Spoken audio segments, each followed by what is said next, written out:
Hey guys, Texas Tiff here with our series on home sale preppers.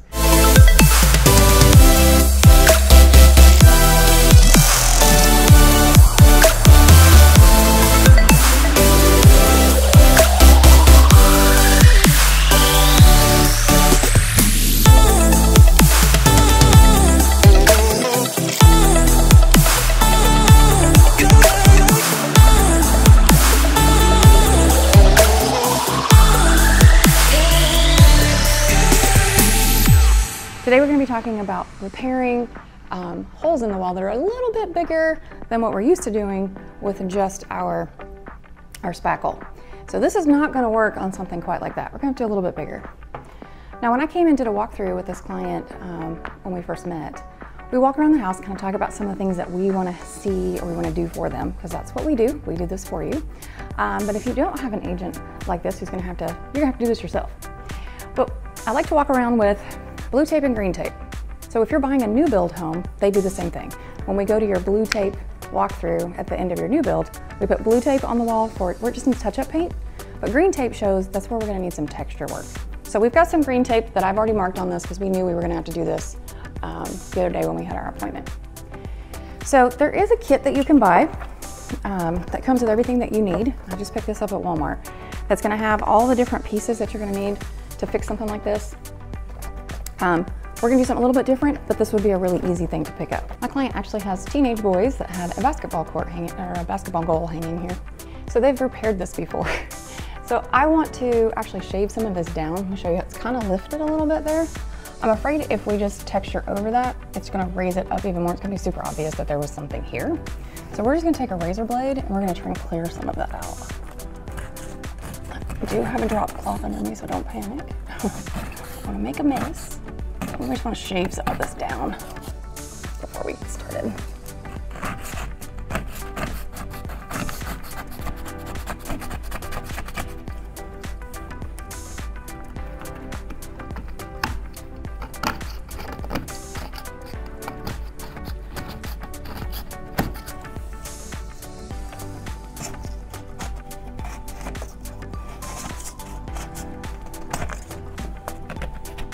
So now that we've got that knocked down just a little bit, I need a better razor blade next time. Okay, so the tape that we're actually going to be using has these little mesh holes in it. Now if we were putting two pieces of drywall back together, like if this hole were bigger and we were actually having to cut out the drywall and put another piece of drywall in, we would use a paper tape, like a seam tape.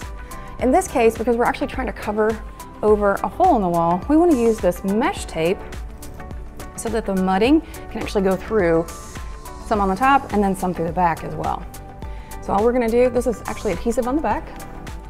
So we're just going to place it over our hole here and then just cut it.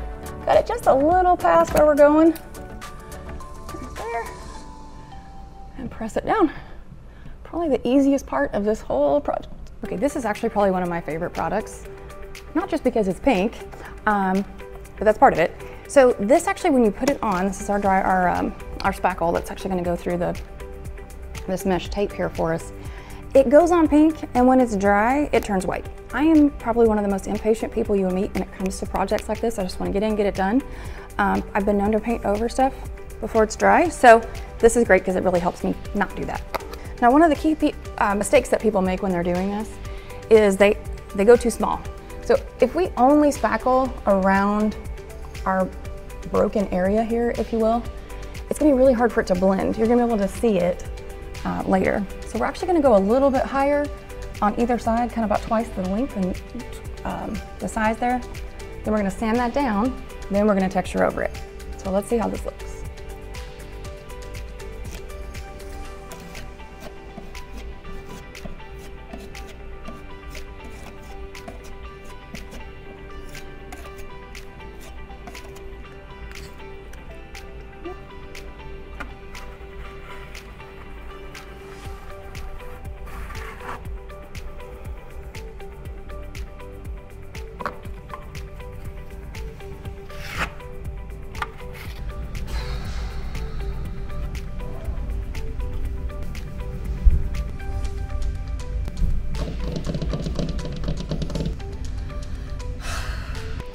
Okay, it is finally dry.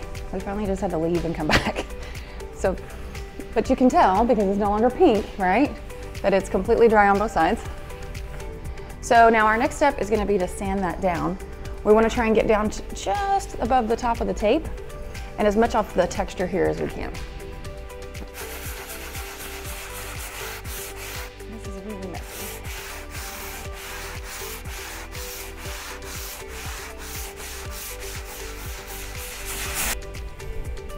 Make sure you put down the drop cloths because this dust does get everywhere, unfortunately.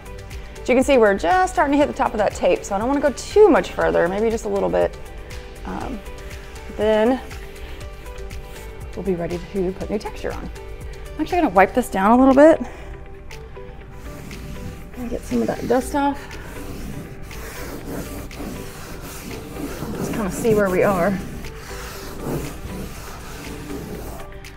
All right, and because remember that mesh tape that we put over it, it's actually pushed through some of this mud so that you don't feel anything behind that. You actually have a nice solid space there instead of, whew, now that's in my mouth. It's not gonna cave in or have a big hole there when we get ready for texture. Okay, so now our next step is we need to mask off the area that we don't want to get sprayed with the texture. So one of the mistakes a lot of people make is they feel like they need to mask off this whole section, right? Really, you want to mask off the flat surfaces because that's where it's going to show the best. So we're going to mask off here, but I'm not going to put anything on this side because I don't want to define a line around where that's going to be.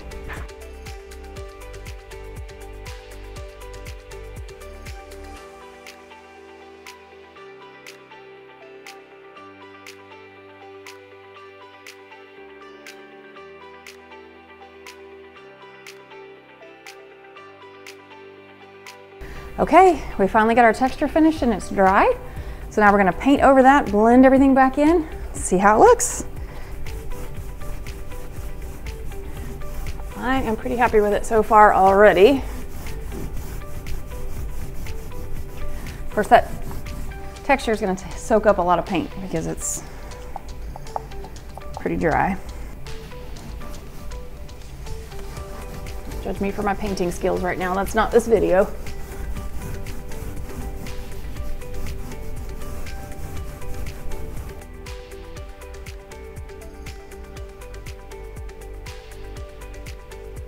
Okay, I think we got it all done. If you take a look, you can see, do you see why we wanted to spread that out a little bit so we could blend out? You can't really tell. I love it. I think we got it done. I think the homeowner's gonna be super happy. And he'll want to be the wiser. Thanks so much for joining us on this episode of Quick Tips for Listings. I'm Texas Tiff, and just remember, if you or someone you know needs a realtor who's just a little extra, you know who to call. Have a good one. We'll see you next time.